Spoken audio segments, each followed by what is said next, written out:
Leitura no Salmo 136.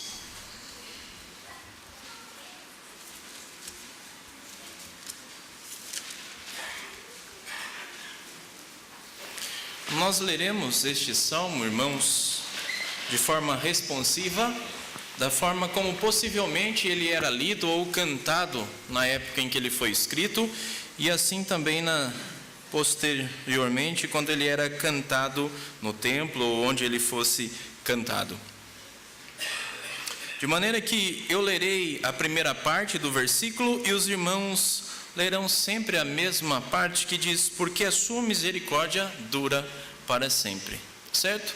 Então eu lerei e os irmãos respondam: porque a sua misericórdia dura para sempre.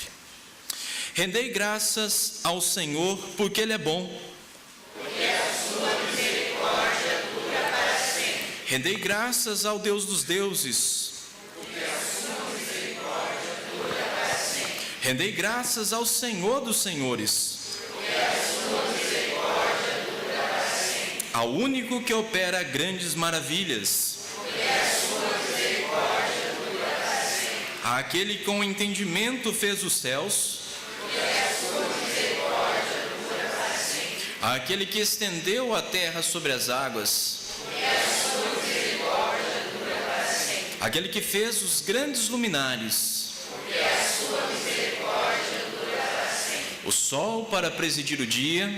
Porque a sua misericórdia dura para sempre. A lua e as estrelas para presidirem a noite. Porque a sua misericórdia dura para sempre. Aquele que feriu o Egito nos seus primogênitos. Porque a sua misericórdia dura para sempre. E tirou a Israel do meio deles. Porque a sua misericórdia dura para sempre. Com mão poderosa e braço estendido. Porque a sua misericórdia dura para sempre. Aquele que separou em duas partes o mar vermelho. Porque a sua misericórdia dura para sempre. E por entre elas fez passar a Israel. Porque a sua misericórdia dura para sempre. Mas precipitou no mar vermelho o faraó e a seu exército. Porque a sua misericórdia dura para sempre. Aquele que conduziu o seu povo pelo deserto. Porque a sua misericórdia dura para sempre. Aquele que feriu grandes reis. Porque a sua misericórdia dura para sempre. E tirou a vida a famosos reis. Porque a sua misericórdia dura para sempre. A Seom, rei dos amorreus. Porque a sua misericórdia dura para sempre. E a Og, rei de Bazã. Porque a sua misericórdia dura para sempre. Cujas terras deu em herança. Porque a sua misericórdia dura para sempre. Em herança a Israel, seu servo. Porque a sua misericórdia dura para sempre. A quem se lembrou de nós em nosso abatimento.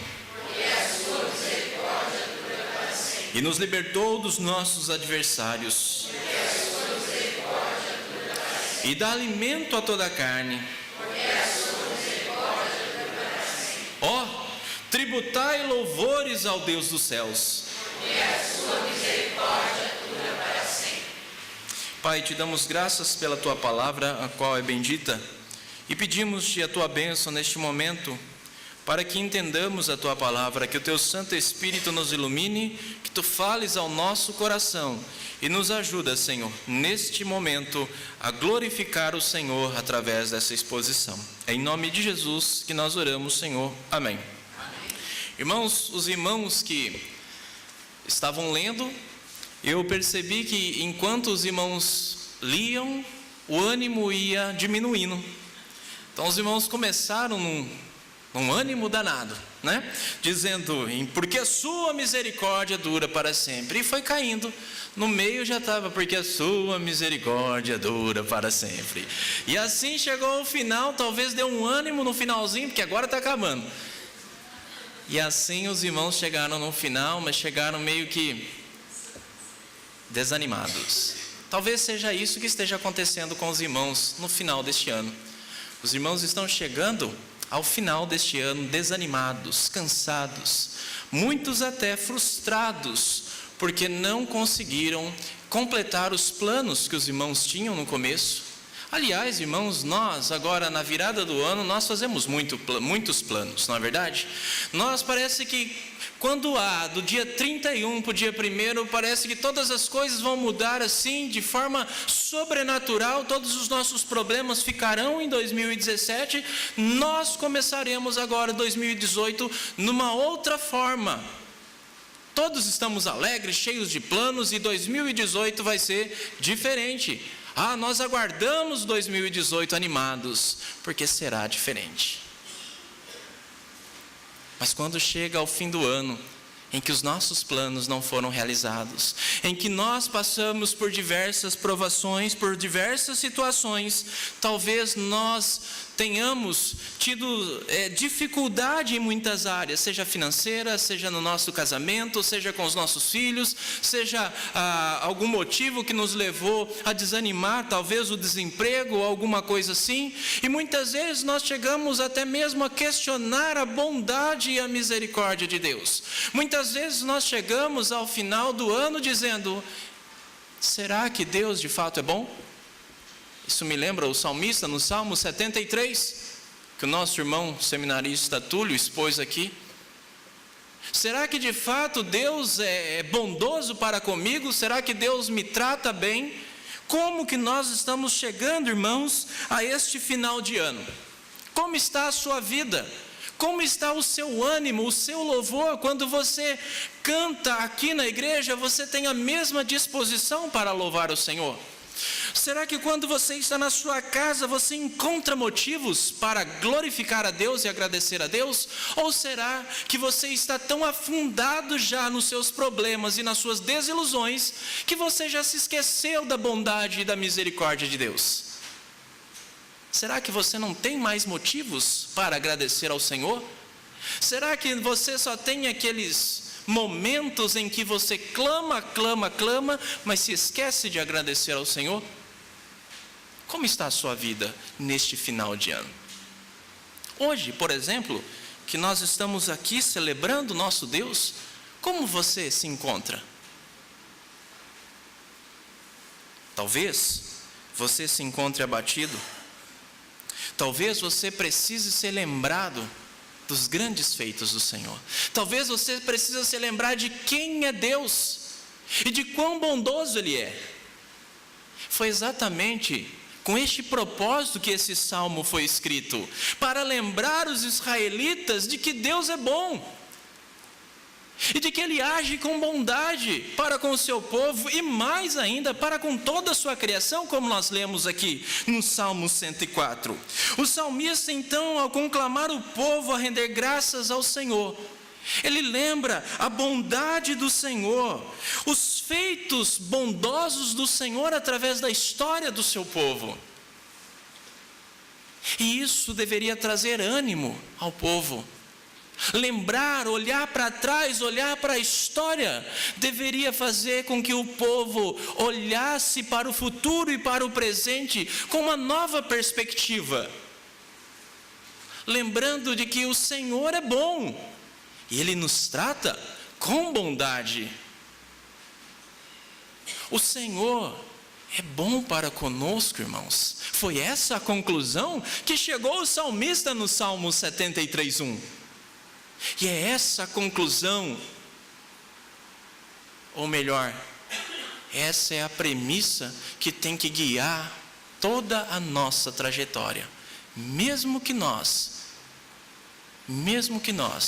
não tenhamos o entendimento completo da situação, sempre devemos nos lembrar que Deus é bom e nos trata com bondade. E este então é o tema da nossa mensagem.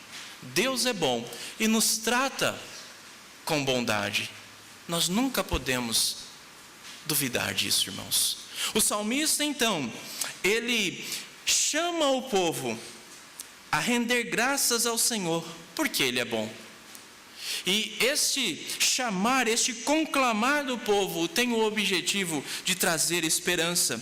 E é este o nosso objetivo nesta noite. Se você se encontra nessa situação, como eu já descrevi, Eu espero que esse sermão, esta palavra do Senhor, traga ânimo a você, traga esperança, traga essas verdades que são fundamentais em nossa vida. E isso, não a mudança de um ano para o outro, mas a certeza de que Deus é bom e te trata com bondade. Renove as suas forças, renove as suas esperanças, te dê novas perspectivas e te faça glorificar o Senhor e ser grato ao Senhor por tudo aquilo que Ele tem feito em sua vida. Então observemos como o salmista então começa o salmo chamando o povo à adoração, convocando o povo à adoração. Observe, irmãos, que o salmista diz: rendei graças ao Senhor, e por 3 vezes este verbo aparece: rendei graças no versículo 1, no versículo 2, rendei graças, e no versículo 3, a mesma expressão. Mas se os irmãos perceberem, ela permeia todo o salmo. Observem como ficaria. Rendei graças, versículo 4, rendei graças ao único que opera grandes maravilhas. Versículo 5, rendei graças àquele que com entendimento, e assim por diante. O salmo é um convite a render graças, porque o Senhor é bom e Ele opera maravilhas no meio do seu povo. Algo que preciso destacar também, que os irmãos leram, é que todo o salmo é permeado pela expressão: porque as suas misericórdias duram para sempre, mostrando que o salmista quer levar o povo a pensar sobre a misericórdia do Senhor, ou seja, sobre o amor pactual de Deus com o seu povo. Em algumas traduções, se você talvez não tenha a versão Almeida revisada, ou atualizada, melhor dizendo, talvez você tenha a expressão: o amor pactual do Senhor dura para sempre. Ou seja, os irmãos se lembram daquela aliança que Deus fez com Abraão? Uma aliança que Deus prometeu ser o Deus de Abraão e da sua descendência. E essa aliança era uma aliança de vida, uma aliança em que Deus prometia cuidar do seu povo como Deus.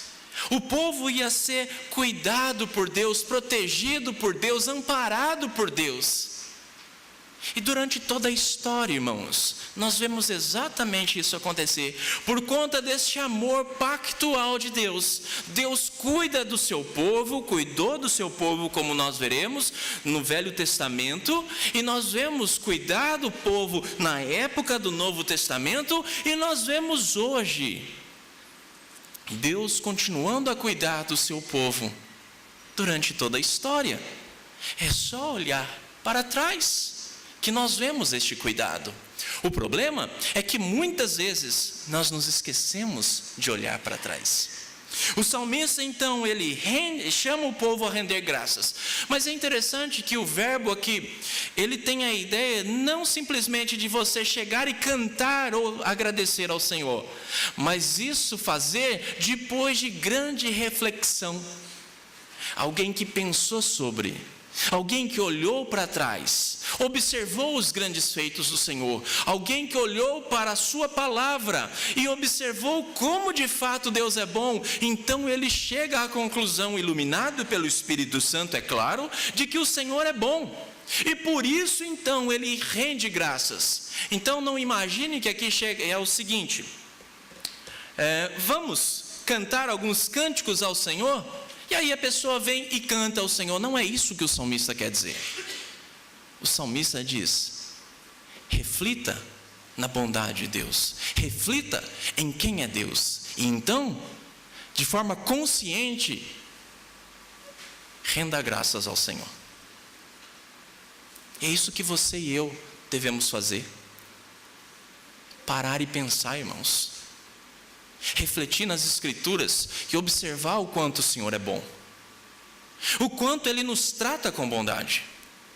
É isso que o salmista então nos chama a fazer. Observe que ele diz: rendei graças ao Senhor. E você observa também que a expressão Senhor aí está em caixa alta, e aqui quando é usada é para o nome pactual de Deus, Yahvé, aquele que tem uma aliança com o seu povo, como eu disse.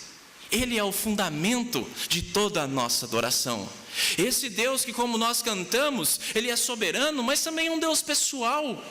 Um Deus que se envolve conosco, é o Deus que, como nós temos registrado em Êxodo capítulo 2, versículo 24, ouve a aflição do seu povo. E diz Deus que se lembrou da aliança que Ele havia feito com Abraão, Isaque e Jacó, e então ouviu o gemido do seu povo e se lembrou. Quando a expressão, como nós veremos, é usada, a expressão se lembrar, a ideia é de que Deus agiu em favor do seu povo, porque Deus cuida do seu povo. Então o salmista chama o povo a adorar aquele que tem uma aliança. Mas observe também que o verso 2 diz assim: rendei graças ao Deus dos deuses. Aqui é interessantíssimo, porque a expressão no original é Elohim. O significado é o Deus Altíssimo, aquele que está acima de todos e de tudo.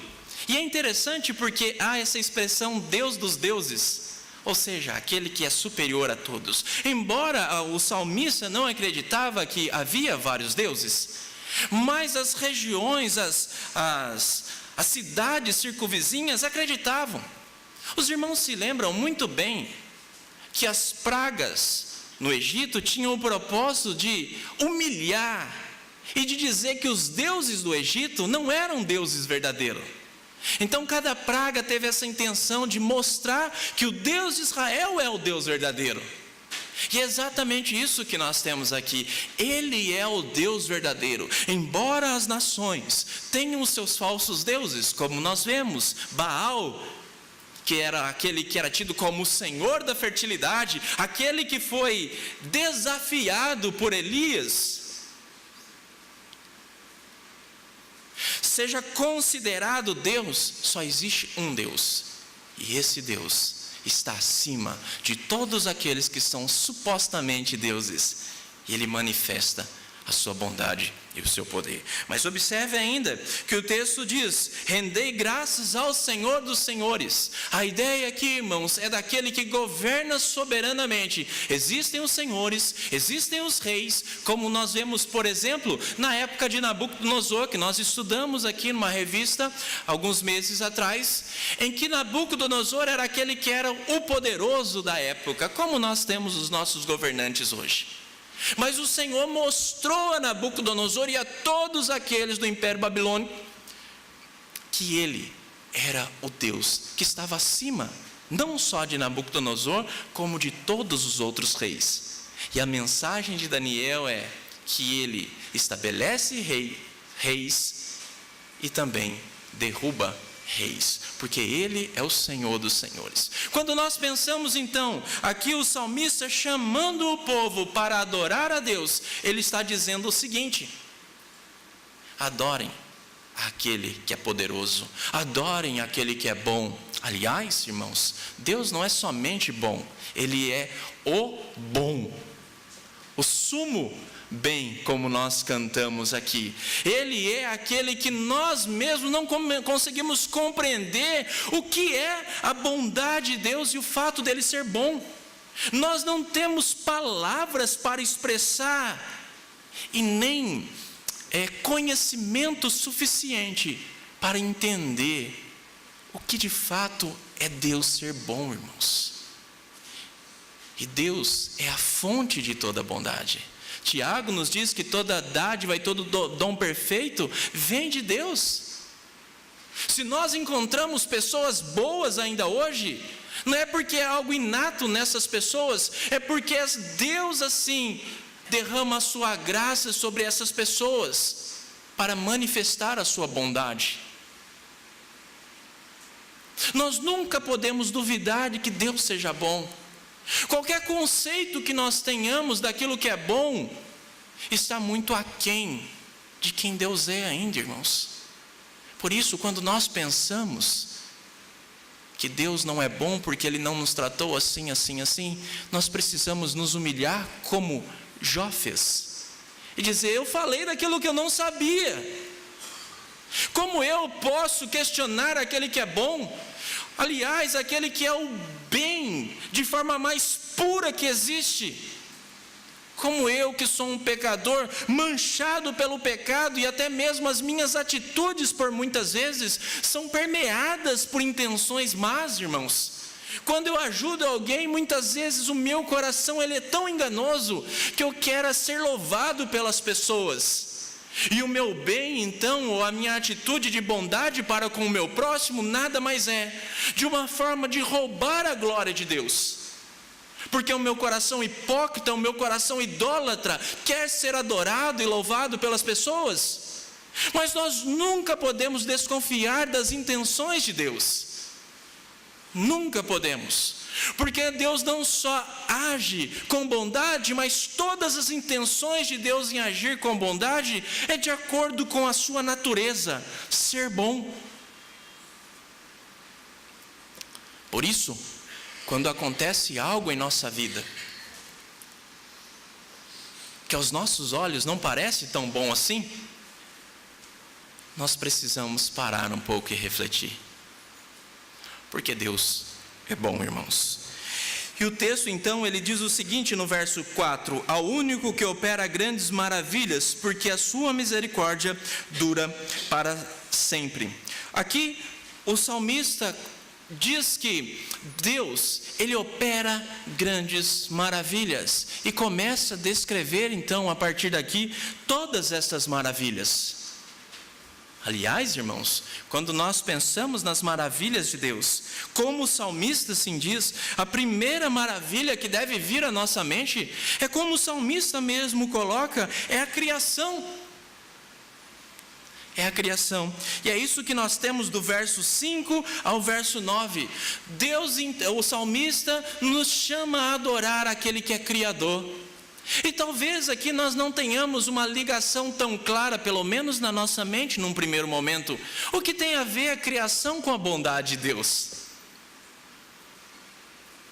De fato, irmãos, Deus não precisava criar o mundo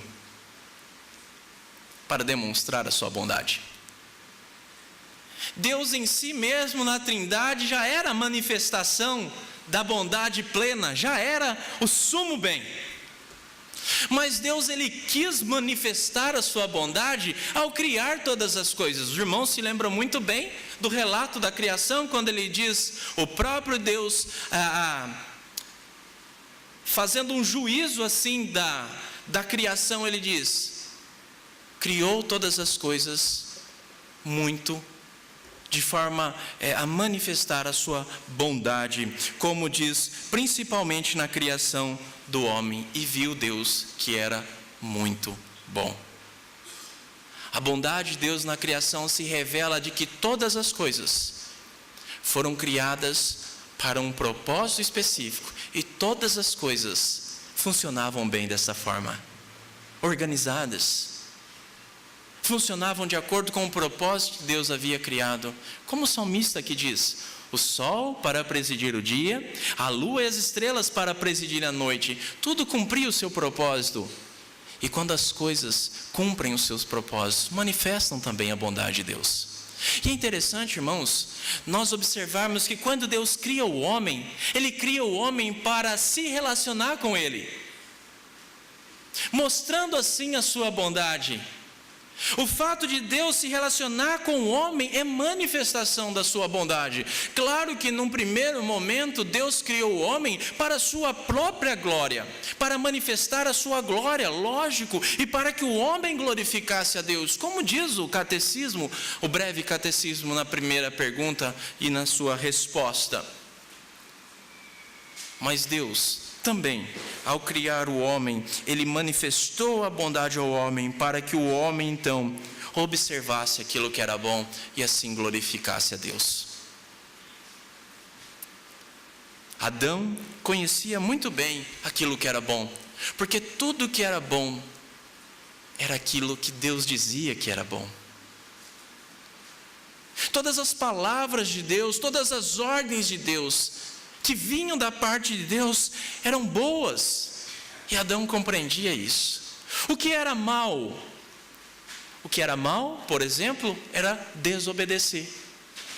E Adão conhecia muito bem a bondade de Deus. E o salmista lembra o povo disso. Como Deus criou, manifestando a sua bondade, escolhendo essa maneira de se revelar, de manifestar a sua bondade, de criar todas as coisas. E os irmãos, se os irmãos se lembrarem de como Deus foi gracioso com o homem, não só uma vez, mas 2, 3 vezes, 4 vezes e assim por diante, dando oportunidade ao homem, para que o homem fosse salvo por Deus. Então, o salmista traz à memória a criação. Mas observem também que o salmista, ele fala da libertação. Dos versos 10, ou melhor, do verso 10 ao verso 15, ele começa a falar sobre a libertação do Egito. E esse tema é muito importante para Israel, por diversas vezes os irmãos verão, na leitura que os irmãos fazem do Velho Testamento, como o israelita, como o judeu, ele tinha a libertação do Egito, dessa escravidão que eles pertenceram, como algo tremendo na vida deles. Se os irmãos depois quiserem ler, eu aconselho que os irmãos leiam, Êxodo 15 vai descrever como foi maravilhoso esta ação de Deus em libertar o povo do cativeiro. Tanto que a Páscoa, de fato, representava isso, trazia à memória essa libertação. E principalmente essa praga que é descrita aqui, quando diz que Deus feriu o Egito, como eu já disse, ferindo assim os seus deuses. A libertação foi marcante para o povo de Deus, irmãos, no passado. A maneira como Deus operou graciosamente, a maneira como Deus, como diz o versículo 12, com mão poderosa e braço estendido, libertou o seu povo, aquilo que parecia impossível, pois o Egito era uma grande potência. Os irmãos se lembram da arrogância de Faraó? Quem é esse Deus? E assim Deus se mostrou ao seu povo, mas não só ao seu povo, mas também ao Egito, ao Faraó. E aqui nós temos a descrição de como foi isso. Separou em 2 partes o Mar Vermelho, fez Israel passar a seco. E observe que Faraó e o seu exército foram precipitados no mar. E tudo por quê? Tudo porque Deus se lembrou da sua aliança. Eu quero ler agora o texto com os irmãos, Êxodo 2, 24.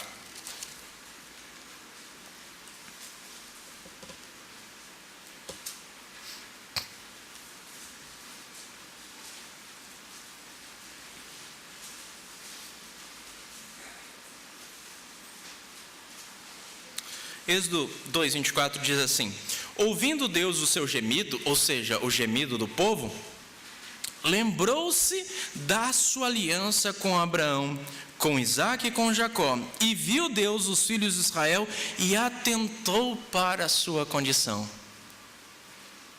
Expressão da bondade de Deus, irmãos, da misericórdia de Deus, do cuidado paternal de Deus para com o seu povo.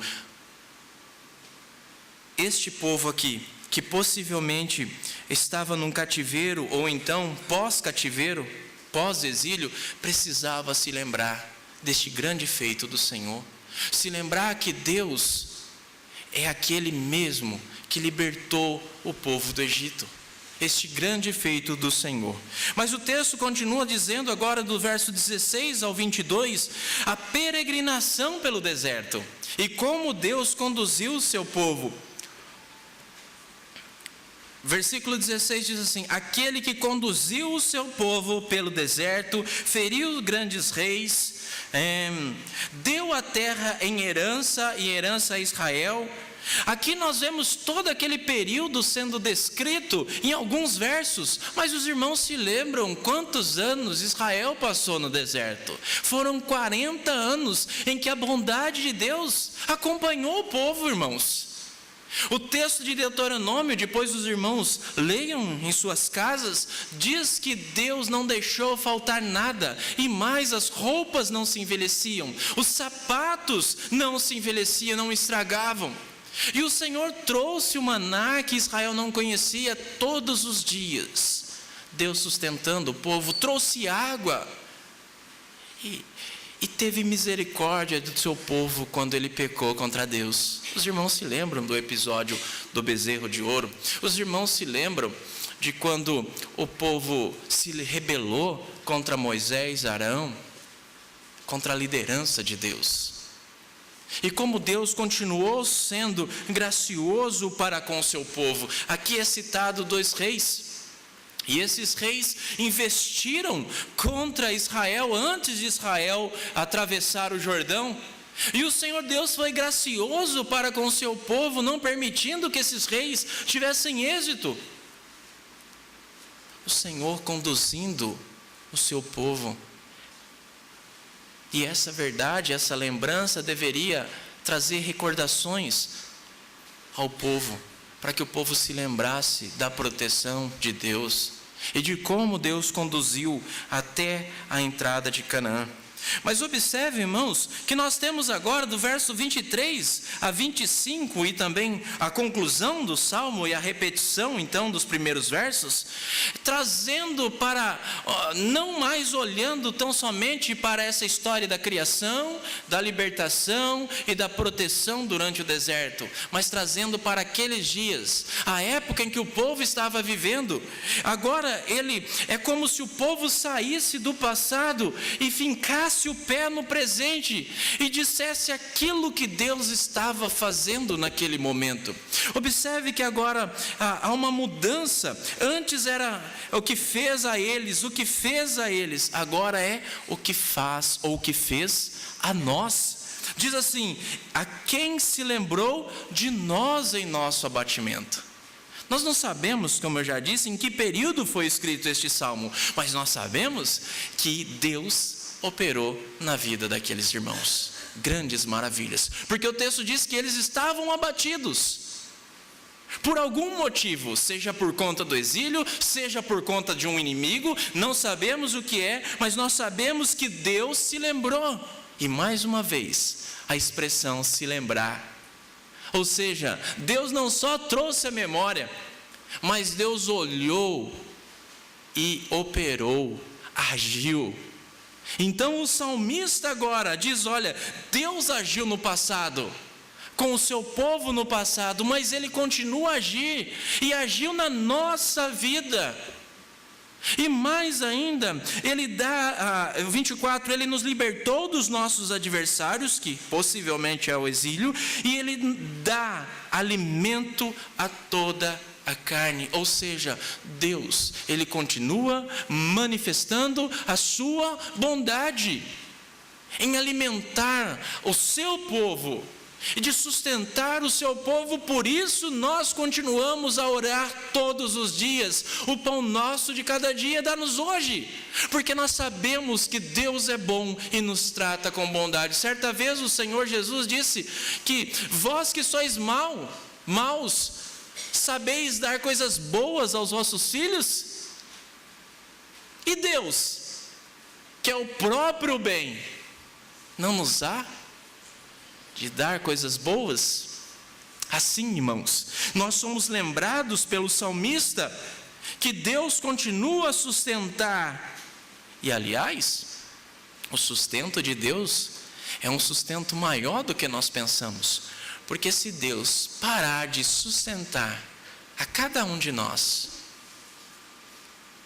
parar de sustentar a terra, tudo isso deixa de existir, irmãos. Porque nós só existimos por conta da preservação e do sustento de Deus. Porque nós não temos existência própria. Nós subsistimos em Deus. Somos dependentes dEle.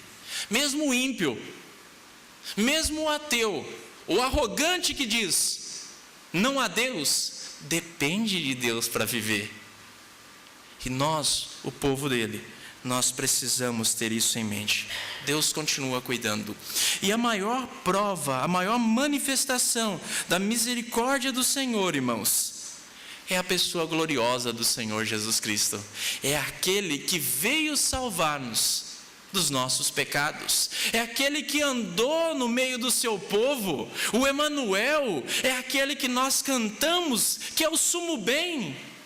É aquele que veio demonstrar a própria bondade, manifestar a própria bondade de Deus, tratando os pecadores com bondade, perdoando os pecados daqueles que são maus, como eu e você, revelando assim a misericórdia do Senhor. Por isso, nesta noite, irmãos, nós somos a semelhança daqueles primeiros leitores deste salmo. Nós somos conclamados a render graças ao Senhor, porque o Senhor é bom, e a maior prova da bondade de Deus é que Jesus morreu na cruz para nos salvar. E hoje nós temos vida, irmãos, e vida eterna, ou seja, comunhão com Deus, e uma comunhão imperdível. Daqui para frente, se nós nunca mais tivéssemos nenhuma atitude bondosa de Deus em nossa vida, nós já teríamos motivos suficientes, e mais do que suficientes, para agradecer a Deus eternamente, porque Deus nos salvou em Cristo Jesus, nos reconciliou com Ele mesmo, nos dando assim o privilégio de chamar a Deus de Pai, irmãos. Por isso que a oração do Pai Nosso então começa com Pai Nosso, porque em Cristo Jesus, porque Ele é bom, porque Ele é a manifestação da bondade de Deus, nos tornamos filhos de Deus, e assim então nós podemos dizer Pai Nosso. Talvez você tenha vindo para este culto sem motivos para agradecer ao Senhor. Eu espero que você saia daqui diferente, que você renda graças ao Senhor, porque Ele é bom. Olhe para a sua vida, irmão, olhe para trás e veja o quanto Deus tem sido bom para com você. Olhe para a história da igreja e veja que a igreja é maior do que você, e como Deus tem cuidado da sua igreja, manifestado a sua bondade. Olha para os grandes irmãos na fé que nos antecederam, e como Deus foi gracioso para com eles. Olhe para a sua vida hoje e veja o quanto Deus tem sido gracioso para com você, mesmo que a sua situação não seja aquela que você idealizou. Mas observe os grandes feitos do Senhor. Você tem sido sustentado por Deus, você tem o privilégio de chamar a Deus de Pai, você tem a certeza da vida eterna. Você sabe que no momento em que você fechar os teus olhos, você chegará à presença do Senhor Jesus Cristo, e você espera novo céu e nova terra, lugar em que habita a justiça. Se você não tem motivo para adorar a Deus, não há mais o que fazer. Olhe para a sua história e veja o quanto Deus tem sido bom, e olhe para o presente e agradeça a Deus por tudo aquilo que Ele tem feito.